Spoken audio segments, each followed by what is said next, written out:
This week, from the high rises of Northwest 23rd to the historic Gridiron in Bloomington, Rip, we're breaking down the whole weekend. NFL thrillers, Indiana's legacy of national championships and championship run, singular run. Coaching carousel keeps on spinning in the NFL. We got Harbaugh, we got Tomlin, people making moves. We'll guide you through it. We're going to guide myself through the Beaverton suburbs to the heart of the Portland urban center. It's happening this week. One-star recruits, enjoy. And do not forget our partner, homage.com, DK, all the Hoosiers gear, all the national champs gear, and also the go-to site for the hottest NFL playoff gear. Tons of apparel from the four teams left, the Broncos, the Patriots, the Seahawks, and even the Rams. Soft tees and more available at homage.com. Be sure to click the link in our show notes to help support your favorite podcast, One Star Recruits. Yo, aloha. Welcome to the One Star Recruits podcast. Checking in 194. Feeling good, alive, up and at 'em. My very last recording in the Portland studio. It's coming to an end, Rip. 1 solid year, 12 months. A blink of the eye. My last recording here, though, it's been lovely. What do you think? Has it been good for me in the Portland studio, equal or worse than? I'm going to say all things considered equal. I'm going to say equal because you made it pretty seamless. I think there were pretty much no hiccups, even at the beginning. You got good Wi-Fi up there, and it's been cold. I know it's been a cold year for you for the most part, so you've been inside, bundled up, and seemed cozy and comfortable. So equal to me. Equal to my boy Rip. Yeah, it's good. It's been a nice having an actual creative space in the house. And listeners, just quick recap. I'm moving from a house in Beaverton, which is a suburb outside of Portland, to a townhouse in the Northwest 23rd area. I mentioned it in the opening, often called the Alphabet District or Nob Hill, people call it. I'm not sure what. I got to figure out what to call it. I can't be out there on them streets, Rip, with the blue hairs and the trans calling my neighborhood the wrong thing. I got to get that locked down. Okay. I got to figure it out here. Lots of fake news on the internet. We're going to talk about it. It's not a super major lifestyle shift, but it's fairly big with a kid now doing a child move. So I'm basically, listeners, trading the suburb of convenience for the urban village. I'm back into it, which is a trade my boy Rip, my co-host here, would never make in a million years. Right? You're done. You're suburb for life. I'm gonna never say never, but I'm pretty cozy and comfortable myself, man. I've been in the same house for 11 years now, which is, I think, the longest I've ever lived in one place. Crazy thought to have, but yeah, I moved so much in the past that I don't really want to do it anymore. Childhood trauma playing out on the podcast. So now you're locked in. You found your place, and I've been the opposite. But I get it. It's like Beaverton, where you are out in Southern California. It revolves around the car. I'm driving out to Tualatin Hills. You know what I mean? Where the Trailblazers have their practice facility. I'm driving to Cedar Hills Crossing. My boy Rip over here is driving around kids to all their sports events. Nothing's that close, right? Everything's a drive in this world. Hopefully, what I'm subbing out in my mind, and we'll see. Stay in tune with the ride for me. Hopefully, I'm subbing this out for walkable almost everything. No more car. Like if you know Portland, I can walk to get a loaf of bread at Ken's Artisanal Bakery. All right, I can go get some fresh pasta over at Zupan's Market. If you know, you know. So I'm going from a house to a townhouse. So that logistic actually does suck a little bit. I'm learning as I'm doing this little move here. Are you okay with me talking about this, Rip? This is what I have. I'm getting off my chest. I'm doing another move. As long as you include the Blazers mini hoop somewhere in this story that you purchased. Oh yeah, they're all over the house. I have to unscrew them and take some of them back with me. The townhouse though, great space. I think it does feel like I've stepped into like a Tokyo townhouse in 1992, which was a great year. That was a great USA basketball team. Olympics were in Barcelona, wonderful year. That's what it kind of feels like now that I'm looking at it now, moving our stuff in with fresh eyes. The parking situation's only one garage. We have two cars. So that automatically got real sticky. Had to go find a parking zone permit, get permitted in Portland. It's all just a wild ride of bureaucracy without, it's a crazy place here. Okay. Um, that's my first thing. Like, I think we might have found ourselves into a circle the block situation looking for parking, which my wife does not like. We did not put that in play moving out here back to the city. But I'll trade it. I'm getting versus like a manicure yard, which is great. It's been lovely for my dogs. They're going to get a small courtyard. That's what the trade is for these animals. I'm hoping to actually go with some turf like MetLife Stadium. And I'm not sure if my dogs will pee on and or poop on turf. I have noticed that they are attracted to turf in the wild. Like if somebody has turf in their front yard and I'm doing a dog walk, they will go attack that. So I'm feeling kind of confidence. What's your confidence range in 14-year-old dogs figuring out to potty on a turf at this stage?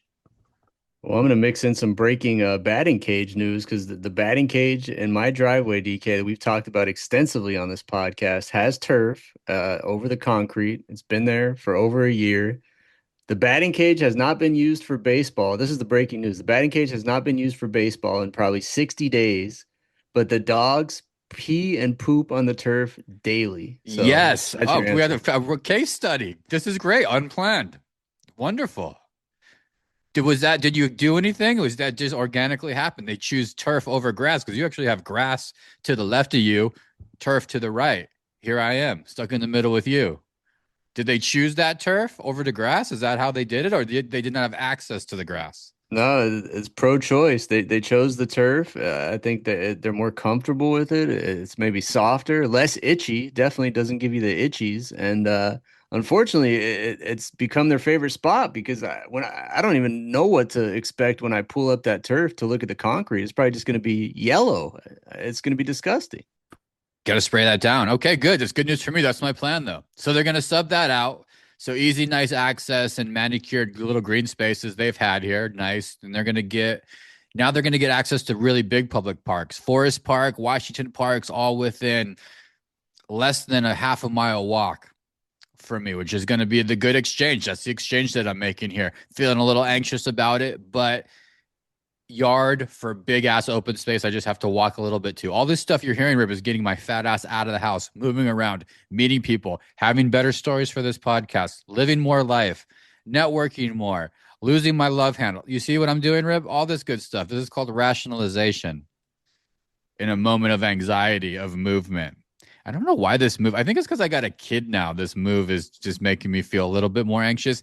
And I do have older dogs, and I don't want to disrupt what I look at them now and be like, yeah, it's a pretty good life now. They don't give a shit. They just want to be where we're at. But they're going from a 14 stair house to a 17 stair house. That matters. More stairs for these old ass dogs. What can you do? But that's happening. So last epi here, Rip. I'm moving. Really, the slow movement on Saturday. I'll be fully over there. I'll give you the full report. I am within walking distance to Moda Center. How about that? You heard it here first. You'll be getting more Blazers games for me. If I can fucking walk to a pro basketball game, that's a game changer a little bit, right? Does that sound scary to you or tight, Rip? I mean, go Blazers. If you're within walking distance of Denny Avdija at this point in his career, you're moving to the right place. I think I'll just see a game like, oh, there's cheap tickets and pop on and then just pop over there. Go check it out. Pop on my scooter with some punks. Some Would you bring Dez Jr., DK Jr. to a Blazers game at this point in his life? He's going on what, 6 months old now? Are you gonna bring him with the Beats by Dre headphones, or is he staying out of the Moda Center for now? thought of it, thought all the way up till just recently. I don't know how people can bring these kids to these games. Too small, too small. As you know, every day's Christmas. They wake up with a new look, a new vibe, a new face, a new growth thing, some new energy. Last 2 weeks, he's ready. He's ready. So I don't know if we're gonna go catch a hoops game. Maybe we'll go see a Portland State game, the Pilots, ease them into it. Maybe we'll go out and see something light. But It's all going to depend on ticket price availability. We'll see. This is the lifestyle I want to create with this move is for me to actually not just say this stuff, but go and act do it. This is when, oh shit, I need to go get some coffee creamer. It's not hop in my car, drive down to the Beaverton crossings and go to Fred Meyer. This is me popping out of my house, walking with my bags. Okay, Rip, my disposable bags, going and walking and getting my shit. Going to be a change. You're going to get a better. You're going to get a more polished me. You're going to get a more polished DK, more polished DK Junior, better stories. Moving into a more polished neighborhood. That's three times. If you had polished three times, take a shot or take a pull of your J, however you celebrate. But I'm moving. I'm moving. There it is. I'm excited. Keep my eyes on the street. I think your opportunity to come visit me with your family is out the door too, Rip. We've downsized our square footage enough that if you come out, kids got to stay at the Best Western, the B Dub, which I heard have very good chicken wings recently. Would you go? Somebody tells you at a gas station when you're filling up gas, hey, that Best Western has really good chicken wings. Would you disregard it or would you put it on your list and make sure to go try it? I would get inside my car and hit the lock button. It's kind of weird. It did. I mean, it was it. That was it. That was our only conversation. Hey, have you had the wings across the street? Best Western looks like a damn child trafficking Best Western. Rip. This isn't like a ultimate safe place going on here. It's not a Anyway, Best Western Plus. Best Western plus wings. I was tempted. It's on my list. Don't put it past me. You might get a report back that these are the type of spots that sometimes have the best food like this, like wings. Hard to find a good wing now. Everybody's doing the Korean fried, twice fried chicken. BW squares out the window. Wingstop's kind of everything soggy there now. The wing game is going back to the artisanals. If you're with me, you know you have to find the hidden gems of the artisanal wing places to get the good shit. Wings have become mass produced. The glory days of wings, it's like the wings are like the Kansas City Chiefs. It's over. Industrialized. Not everybody's going to be a Chiefs fan anymore. Sorry, people of St. Louis. Shift on over. You think people of St. Louis are hopping on this Indiana train? That would be the team I would just hop on right now if I was a St. Louis football fan. Yeah, they're probably all Mizzou fans. Mizzou's got a good hoops team too. All right, I digress. The whole digression brings us back well-rounded to football. Great football weekend. I say this every week. This is great. This is fun for us as human beings when the NFL football still, I can't explain it 100%. This is our gladiators. We're in Roman times. This is our horse chariot racing times and your Homer Rip in the Odyssey or something. This is our weird entertainment, but God, it slaps so hard. Divisional round was so good. One stinker. The Seahawks Niners game was a stinker. But Broncos Bills. Josh Allen, the guy who carried him last week. We said it again. He's gonna have to be Superman, tear his cape off, and fully do it. He did almost everything he could, Rip, but back and forth thriller, Bo Nix, which is the best football name. That had to have quarterback when that child was born, had to have football player quarterback in mind. Had to have. But he outdueled Josh Allen. Broncos going to their first AFC championship game since 2016. Big excitement. All is well. Rip, for my non-football fans and my mother, what happened at the end of the game? A really tough break for the Denver Broncos. The third to last play of the game, Bo Nix took just kind of a nondescript run to the left side and got tackled. And when he got tackled, he ended up fracturing his ankle. He stayed into it for the last two plays of the game to close it out, but I think he's having surgery today. We're recording this podcast on Tuesday. Guy's out for the year. So Jarrett Stidham in the house. Welcome to the AFC Championship. Which I can't say it enough for Patriots fans who are such assholes too. Patriots just get handed another lovely silver platter of Stidham to face. We'll talk about the Patriots. Of course, everything always goes the Patriots' way when they're good or when things are even trending in the right direction. one side of my brain likes to think that it's good ownership, and I'm thinking Bidwell versus Crafts, and it really is good ownership versus bad ownership. It's the glaring hole in the system. But holy shit, is there some luck involved when things like this happen? Just heartbreaking for Bo Nix. But he did get a playoff dub. I mean, if you're going to go into the offseason hurt, that's the best way to go into it. He got you there. Anything can happen in the NFL, but Stidham is a stinking pile of shit from what we've seen in the past. So we'll see. Josh Allen is now 0-7 in overtime games throughout his career, I believe. In is that a fun fact? Is that correct, Winston? That doesn't even sound right. Does that sound right to you, Rip? We got to get eyes on that. Anything you want to talk about with the Seattle Niners games? These are NFC West got teams. It was a banged up. It was just a banged up Niners team that was lucky to be there with great coaching. Shanahan's in his bag with this staff, and I think with his aura right now. The kids talk about aura framing. He's in his bag right now with all of that. He's creating an ambiance and a coaching. He's just creating a culture, I guess, and a vibe. Signetti has it. We'll talk about it, but he's doing that. But they were so banged up, they didn't have a chance. Seattle's defense showed up. The 12th man there showed up. The big pickup for Seattle in season. And as a fantasy owner, he didn't do what people thought he would do. He did it early in the playoffs. Shaheed Rip. Those big special teams plays can change these games when you have a great defense. But what a great pickup from the Saints, right? Might be the pickup of the year. Anything on that game, Rip? Kenneth Walker, your boy, huge game.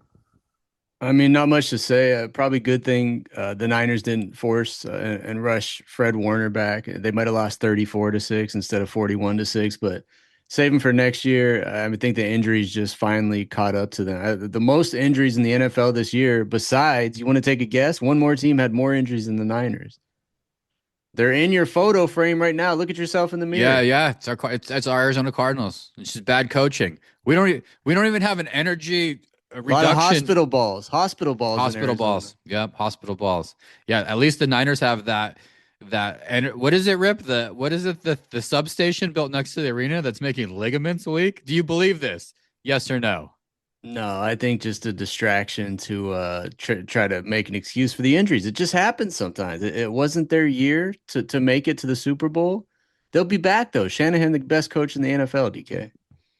3 touchdowns for Kenneth Walker. He's gonna have to bring out his best stuff because Zach Charbonnet, UCLA, great, tore that ACL too. No ACLs, yeah. Seattle's getting them torn too. Lots of torns, torn ACLs, torn ass, belt to ass. 12th man. They're going to get the Rams. That's going to be a great game. We'll talk about that on the New England Patriots. I just want to touch on it quickly. It was a sloppy game in that these winter conditions. That's why you want playoff games in Foxborough, and you want to play at home if you're the Patriots. This Patriots D just showed up, took on its coach like Shanahan. Vrabel also has these guys playing at a high level. You have to do that in the playoffs, and just put together the best game overall defensively. Had CJ Stroud looking terrible, maybe the worst game of his young career. Really terrible, terrible, terrible look for him. Biggest highlight for me was watching the game get broke open with pick sixes, man, especially in the cold. If you can get a pick six in that cold weather and just really get that away team, in this case Houston, who's not used to playing in this shit, on their heels. 5 total turnovers that just started that party. Pick six in the snow, man. If I could go back in my life and have one bucket list thing to do in high school, maybe like play free safety, get a clean pick six, break one tackle, and take it to the house. It's got to be top three feelings. Houston Texans, though. Joker legit now looking at him here. Do they have the juice? That's this defense everybody wanted to talk about till, like I said, you put him in a tough situation, cold environment, not the same squad. And then obviously you need a quarterback. The story here is one quarterback going in one direction, one quarterback going the other. You agree? It's a valid question because CJ Stroud came out of the gates like gangbusters in his rookie year, and he hasn't been the same since then. So I'm not ready to give up on him after one bad game, but obviously they're gonna run it back with him next year. So we shall see. The verdict is not out on him like it is on Kyler Murray. He's only been there 3 years, so let's give him another shot. But yeah, Patriots, man. They're back. They're back. A story of ownership, a story of legacy. It's what Houston does not have. And it takes time, it takes winning, it takes losing. Patriots have a guy, the guy in Drake May. They hit on that. So as we move into coaching carousel, reminds these teams like the Cardinals.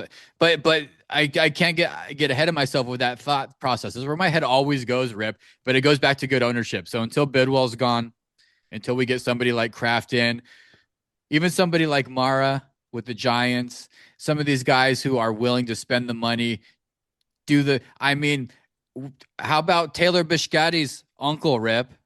How good is he? How good was that press conference? How good is that human being at being an owner? And he spends the money, and he's engaged and he's down. The anti Bidwell, the best owner press conference that you've ever seen has to be right. It's up there. I think the best moment was when he found out Mike Tomlin left Pittsburgh in the middle of the press conference and just like total shock and like real life moment, how he reacted to it. Thought about it for a second and said, I don't think Mike Tomlin could be here with after all the stuff he's done to the Ravens in the past. So great press conference moment right there. Really good. His niece Taylor Biscotti was on our pod. I think 4 episodes in. If you want to listen back to the most horrendous interview you may ever hear in your entire life, she's great. Sports reporter. I'm not sure if she's still doing sports reporting. We'll get an update on that from our guy Winston. Game of the week: the Chicago Bears, Los Angeles Rams. Though the cardiac Bears, they almost did it again. We witnessed Caleb Williams give the 50-yard heave, which is just that ball floated over 3-4 guys longer than any other person in this league could throw off of their back foot. It was a tremendous throw to Cole Kmet with 18 seconds left. Rip, the best throw of the playoffs. Unbelievable to take this thing into overtime. We got an overtime in the playoffs in the cold. Everything you want from these Bears, it's going to happen. And here it comes, Rip. Here it comes. Big safety, Cam Curl. Get that guy some. What kind of sponsorship does he need with that name? I think surfing, Curl, maybe hair product. Ended it with a pick. Harrison Mevis, the thicker kicker, came on in to get that dub. Really, really great football. So fun to watch. Hopefully you were in front of the TV, Rib. You've had to think it was over, everything going in the Bears' direction after that catch. Have you seen a prettier throw off a back foot in your day? It's been a while, man. And for all those Caleb Williams critics over the past 3 to 4 years, even back in college, he's one thing you can't deny is that he has that it factor. He's always in the mix in the fourth quarter. I don't know how many times he's had comebacks from this team, but it's the dream, man. We talked about it before. All these teams, the Raiders, the Cardinals, with no coach and no quarterback right now, you get the next Ben Johnson, you get the next Caleb Williams. Your team is turned around in a year. Flip it, switch it, reverse it, twerk it. It was good, man. So moving forward, got the Patriots going to Denver to face a Stinnett. So that's probably a lock that the Patriots are just going to prance on into this thing. Good for them. And then we got a good old rematch because we're going back up to Seattle for the Rams versus the Seahawks. Who do you like in the Super Bowl, Rip? Man, it's hard not to say Seattle, New England, but my gut, Makes sense. Makes sense on my hope paper. is that the Broncos pull it out somewhere. They're still at home and they still have one of the top defenses in the league. So I'm going for Denver, man, but I gotta say Seattle, New England. Yep, I think you're right. I think you're right. I feel the same exact way. Would be amazing if Denver could pull it out. Shout out to my guy Washburn. Unbelievable. College football playoffs this week. Slow game, got better. I had a hard time getting into the game. This break is too long. This month and a half long break from the end of the season till this championship game. I just had a hard time getting engaged, pulling away from my phone. A slower start happened. Ended up being a good game. Indiana Hoosiers. I can't believe I'm saying this. Indiana Hoosiers defeated the Miami Hurricanes. National championships. It was a historic moment. Fundamentally changed the identity of Indiana sports overnight. It sounds like hyperbole, some bullshit. We're Indiana guys, Rip. We've been having Indiana guys on this pod for years and years and years. Always the kindest, great sports town, the best alumni, the most engaged. Just haven't had a lot to celebrate except for a couple of tournament picks, tournament selections on the basketball side. Definitely nothing on football, but they did it. 16-0, perfect season. First major team to do that since 1894. That was Yale. Mendoza moment. He came through with a Heisman. The Miami native playing in his hometown of Miami won that thing. That story can't be written any better. He has a sick mother in the stands. Cannot be written any better. Also has a Bay Area tie to Cal, which goes back to the 1-star recruits. Played great, secured his legacy, had an elite run to get into the end zone, spinning through some defenders and doing this dive. It's going to go down. It's Tebow-esque type stuff. Really fun to watch that story happen. And at the end of the day, it was Signetti. It was the transformation of this guy Signetti, the stoic, old school, reminiscent throwback of a coach, of a man. In just 2 years, took a bottom of the barrel team and took them to the national championship, bringing over a lot of guys from his past and a lot of guys who got kicked off the NIL circuit and the SEC didn't want to sniff. I just can't believe it. I just can't believe it. There's not a lot to say about Miami, Rip. I mean, Carson Beck threw a big pick. It wasn't written. It wasn't written for Miami to even cover this game, much less get a win. This thing was written for the Indiana Hoosiers. I'm just really proud of them, man. Scott Dolan, the whole squad, very proud of these guys. It's kind of been building up to this moment through the last few weeks. And you see all these headlines today, the most incredible story in the history of college football. I don't know if that's true or not, but it's hard to remember something this crazy happening, this kind of crazy turnaround happening. But hey, this is the transfer portal era, and the average age of that team is like 23, man. So it might happen again next year. You never know. It's Kirkwood Avenue.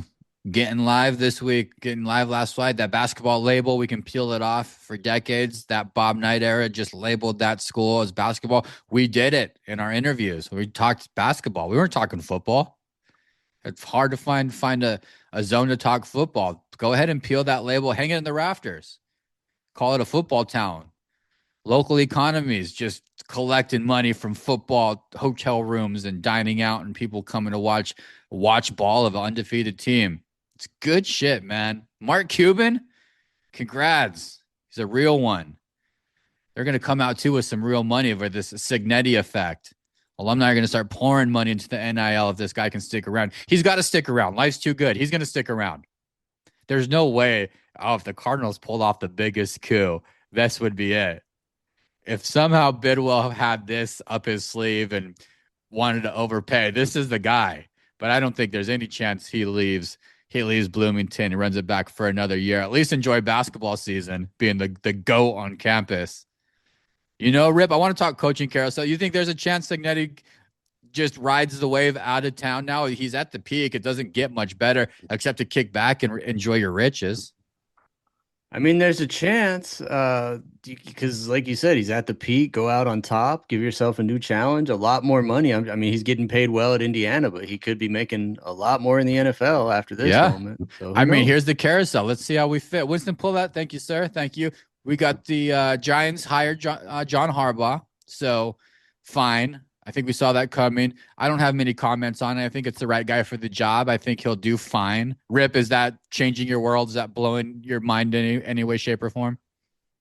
You talk to comedian Adam Lamb. He is not a Jackson Dart believer. Probably thinks Cam Scadaboo's overrated. But I mean, with those pieces, you got Malik Neighbors at receiver and John Harbaugh, possibly an overrated coach. Maybe the whole thing's overrated. Maybe they'll go very well. 2 wins next year. Yeah, I kind of agree with Adam Lamb. A lot of overratedness, and they do that in New York City. They hype him up to bring him down real fast. They love that shit. So that's a blah. Falcons hired Stefanski. Puke, formerly of the Browns. Word on the street is Arthur Blank got real salty and decided to have Stefanski over for dinner. Made him dinner. So got up literally 88 years old, this man, Arthur Blank, shooting blanks, hopped up and grilled some ribeye for the group after 2 years. I'm sorry. After 2 hours of grilling meats and eating meats amongst men, offered him the job.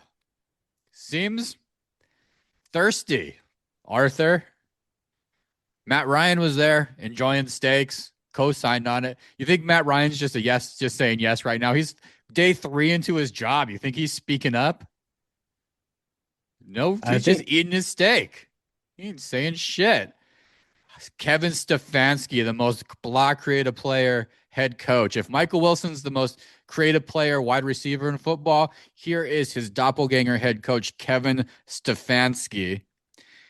Not the guy for the Falcons is going to change anything. Enjoy being the same ass crappy team Falcons. Tennessee Titans. Did they hire Robert Saleh? Is this breaking news?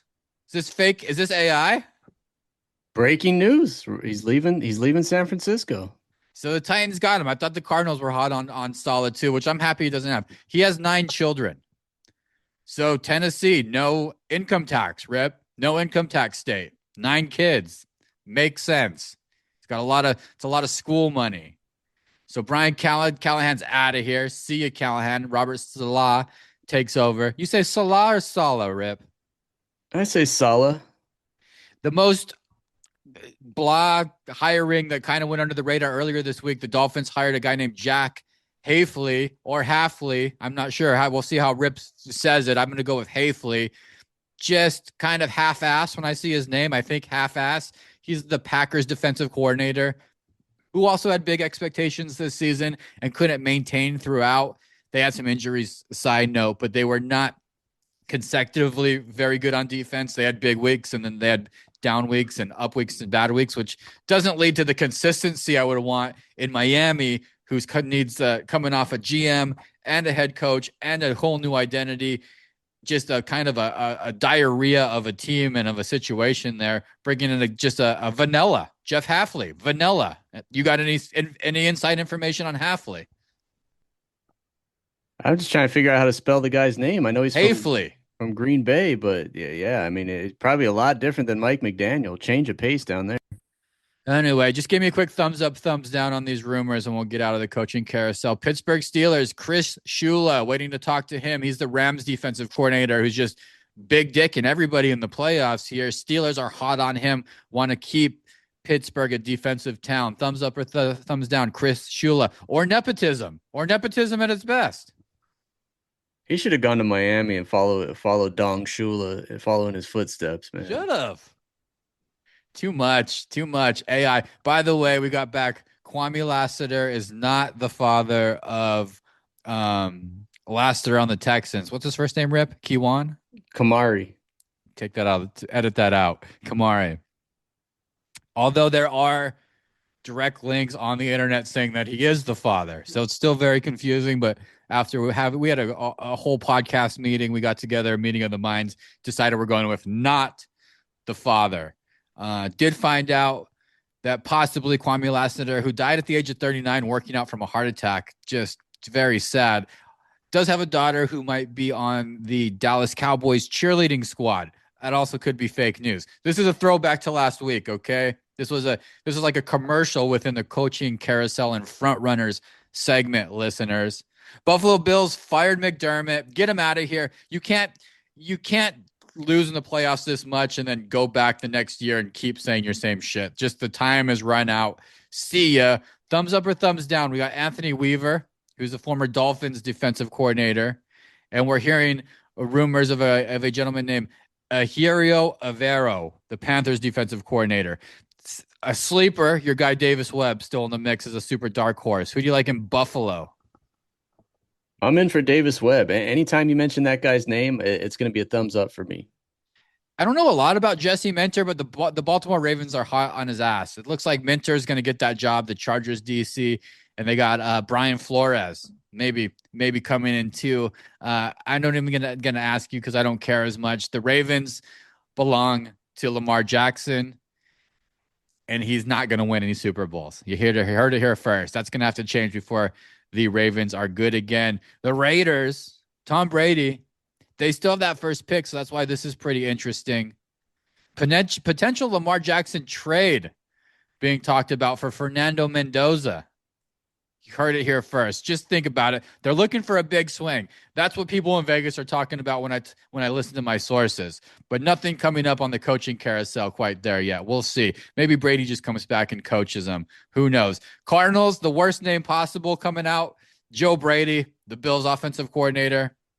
Joe Brady's lie right here in our faces, staring us directly in the face, and Clint Kubiak, who I'm starting to like more and more and more. Rip, I know you're leaning towards Clint Kubiak. That's the rumor mill. Is there anybody you want to see?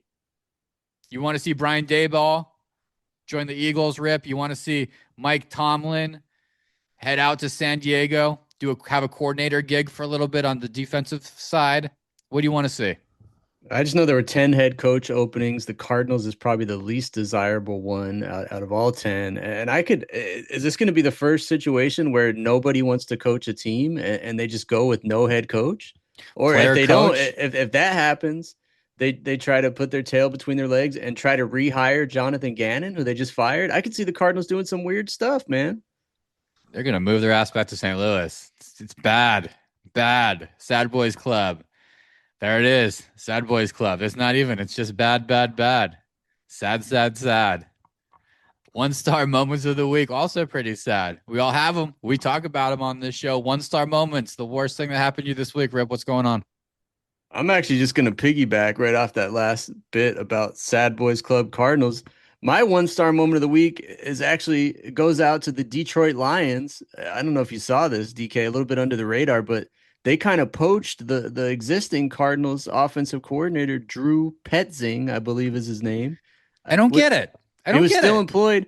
What did they see in him? What did they see from the Cardinals offense that would make them want to hire this man? That they love Yeah, the is there check something downs, we the don't hospital know? balls. Is there if you drink like a secret, if you do a secret handshake and there you're in some weird fraternity, you get these jobs that nobody knows about. Also, Eric Bieniemy going back as the Chiefs offensive coordinator, although he had success there. This Drew Petrie thing, he should be blacklisted from the league and not coveted by one of the most explosive offenses. I mean, Dan Campbell seems like a good coach and a smart man. I just don't know what happened to where he looked at Drew Pensing and said, "Let's go hire the worst offensive coordinator in the league." What is it going to do to that team? Whatever the Laughlin odds are on the Lions wins under over wins next year, I'm taking the under, DK. You're right. I can't even I don't even like the Petrie's look. He looks like he looks like he looks like he spends time in Tent City. Rip. I can't explain it. I'm glad you recognize that. That was a good. By the way, I don't know if you caught that, but going forward on this show, we will no longer discuss Vegas odds. They are now Laughlin odds because Laughlin is the new and the next Vegas. Thank you. Oh, we're taking over. Okay. Good. Laughlin odds. Laughlin odds. There we go. I hate that town. In our group chat to change the location of our annual fantasy football draft from Laughlin, Nevada. I've been trying for years now. I recommended another place in Western Kentucky. Zero responses. Not even not anything. The worst possible thing in a group chat. Did that not hit at all? That wasn't even pondered. The only place with no airport that makes sense for this draft is Laughlin. You're recommending places in Kentucky with no airport. I'm telling you, that long drive from Portland to Laughlin would be so peaceful for you, DK. You should try it. So chaotic, man. So chaotic. One star moment for me. So this house is telling me it's time to leave. If you remember, listeners, back in my Kalaheo, Hawaii home, we had a cesspool outside, and it was individual water tank that we used all of our water off as the middle of the sticks. And I had multiple times when it flooded the house, it backed up and the pipes were old and the pipes flooded. It was kind of funny. Happened for a good 2 month stress. It was kind of weekly, and a couple of early times it was full shit water. It was just a complete catastrophe. This house decided to throw me a loop in my last week here of living. Not shit water, but just another poor one-star situation. The pipes also, this is my theory. I'm waiting for the pump guy to come over here and give me a professional look here. But what's happening, Rib, you can tell me what you think's happening. The kitchen sink and the dishwasher are above the washer and dryer, which go down to the washer and dryer room. I went down to the washer and dryer room and there was water coming out of what looked like the bottom of the washer. So water was not pumping out, it was pumping up. What I believe is that there's some clog in that joint where those two connect, the washer and the dishwasher and the sink all connect at some point. I think there's a clog right there and it's pushing everything up. But your boy went ahead and ran the dishwasher 2 nights ago. And for that reason, all the brown water in the world decided to just come up about 2.5 inches in my washer and dryer room. And your boy had another basically shit flood, pool flood right on my way out. So I'm ready to get the hell out of here. I've let my landlord know. Good news is he was not worried at all. I said, I sent him some pictures. I said, I feels like when I step on this hardwood, this softwood or whatever this wood flooring is, like you step on it, it's like a sea anemone. You step on it and it like spits like little brown water out the side of it. There's water under the things. Okay. Not good. Called him. He said, oh, it's all good. That's waterproof flooring. And I'll just get in there with the shop vac. I said, fuck, thank God, landlord, Lord of Lands. Thank God, because right now this seems like the worst thing to deal with ever. I'm packing up my 3 bags, Rip, and I'm leaving here on Thursday night. Fucking flood in the washer room. Here you go. Thank you very much. Yeah, it's clearly time to go. My only question is, I think when this happens over and over in different states and different properties, I think the common denominator is you, DK. I think that you got to look in the mirror. The problem's actually you. So I'm not convinced it's not going to happen at the next place. Just throwing towels and wipes and tampons down the toilet and oil. And There just should it's be a there should be a GIF of you doing that. A GIF, a GIF, a GIF that people can there should be send a gif around. of me trying to tell this story while the guy is currently right now pumping and working in that room and I'm telling this story as my 1 star moment like just a douchebag. I'm in here podcasting while he's got his shit boots on. He walked up to the door and I said, hey, be careful of there might be some dogs. That's just how bad of a homeowner. I said, be careful, there might be some dog shit in the backyard. And he's just looks up and says, I work in shit. Doesn't phase me. He's right here listening to me tell this story, drinking my iced coffee, about to give you just the most audacious recommendation of the week. I'm just incredibly embarrassed. My 1 star moment's right now, telling this story while this guy can hear me in the next room over. I know he can hear me. That's what this show is all about. 1 star Rex, something that hit us in the right spot, made us feel good. Here we go. Here's where I embarrass myself for this blue collar gentleman doing the hard job while I talk about him packing my bag up and heading to my townhouse. I've discovered Japanese and Asian style bakeries here in my Oregon suburb time. And I've found these traditional bake shops, and it's just taken me a while to kind of skim through them and figure out what I like. Some of them are sweet and savory. The Korean places have a lot of hot dogs in them and kimchi with like a sweeter outside thing, whatever, all good. I just want to tell you right now, there's a place in particular called Oyasupan Bakers. This is my spot that I go to. If you find yourself in a Japanese bakery, listeners, or you Rip, there's one thing I want you to grab if you just get a little bit nervous, okay? If you don't know what kind of cream filled donut to get or whatever, get the salt rolls. They're called salt rolls. Okay? Simple. Salt buns, salt rolls. They'll have salt in them. They look like long dinner rolls with a little bit of sea salt on top of them and shiny butter. Essentially what they are is the most butterfied, delicious dinner roll that had sex with a croissant. Okay? That's what it is. Never had anything like it before.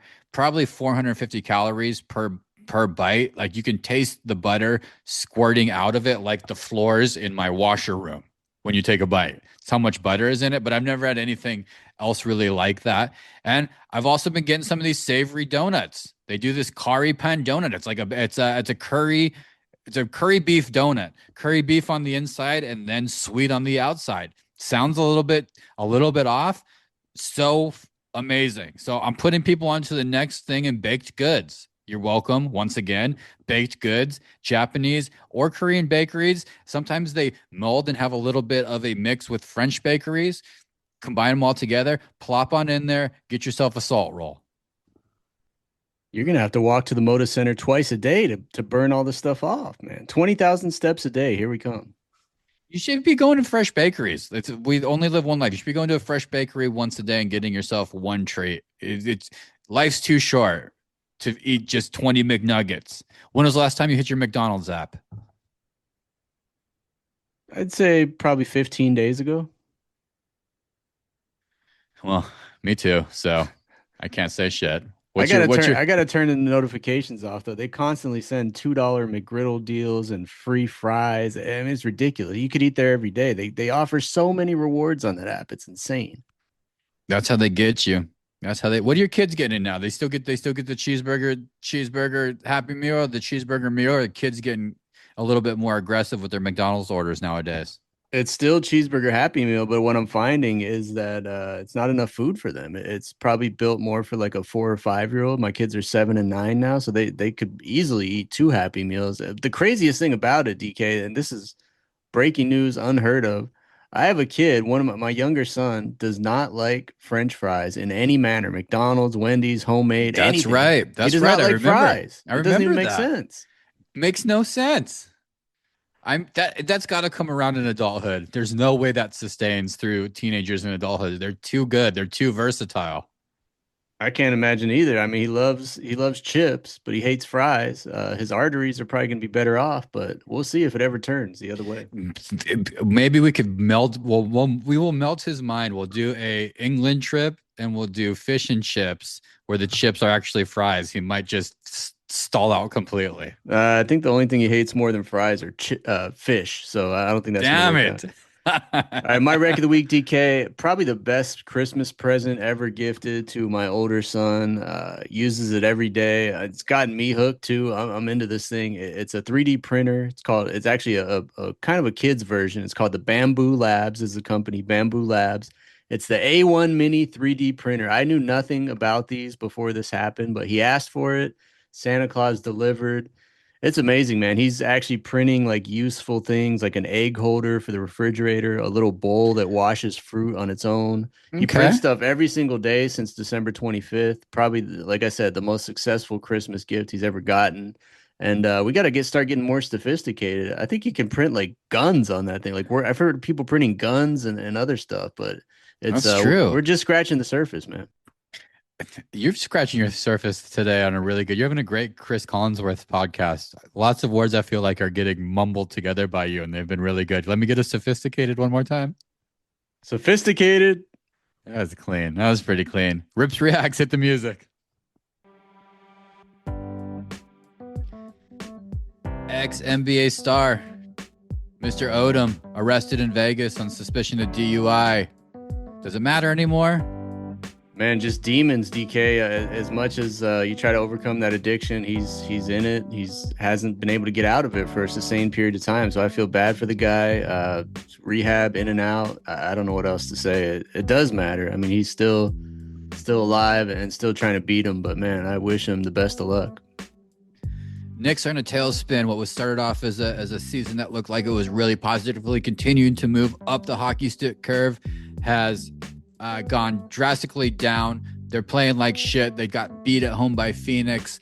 They got beat at home again last night. Brunson calls a players only Knicks meeting to try to get on the same page. Rip, do players only meetings ever work? And if so, should we do more players only? Should you maybe do more of your employee only meetings? Should you lead more of a players only? Maybe just your players do a meeting in Little League perhaps to get on the same page? Or is it a joke? I think they can work. I've seen them work in the past. You've seen momentum shifts and just philosophical shifts within organizations and teams after players only meet. I'd love to see my little league team do one. The problem is I hadn't even had a practice yet. So if it happens now, I'm in trouble. But I'd love to see him show some independence, get the coach out of there, and bring fresh ideas to the surface. Bo Bichette from the Blue Jays. Everybody thought he was going to Philly. Joined this big old Philly lineup. Bunch of home runs, said fuck that, we're going to Citi Field, we're going to take the money with the Mets. Bo Bichette, first question, who is his pops? It's Dante Bichette, the big beast from the Colorado Rockies back in the 90s and early 2000s. He was a menace at Coors Field. Well, second thing, it was Bichette going to be a difference maker for the The New York Mets. I don't want to cop out, but I think time's going to tell in this one. It feels like a little bit of a panic move by the Mets after they lost Edwin Diaz and a couple other, Pete Alonso and a couple others. I think he was one of the last guys left. I think they overpaid for him, but he's a shortstop, and that's probably the most important position in baseball. So if he comes through, it's going to work out for them. Queens. Queens finest. Dodgers keep getting richer. We're not going to talk baseball, but that's just a little hint of it, okay? If you're in Queens, go get yourself some Japanese milk bread. Shokupan. We'll be back next week. One love. See you next week.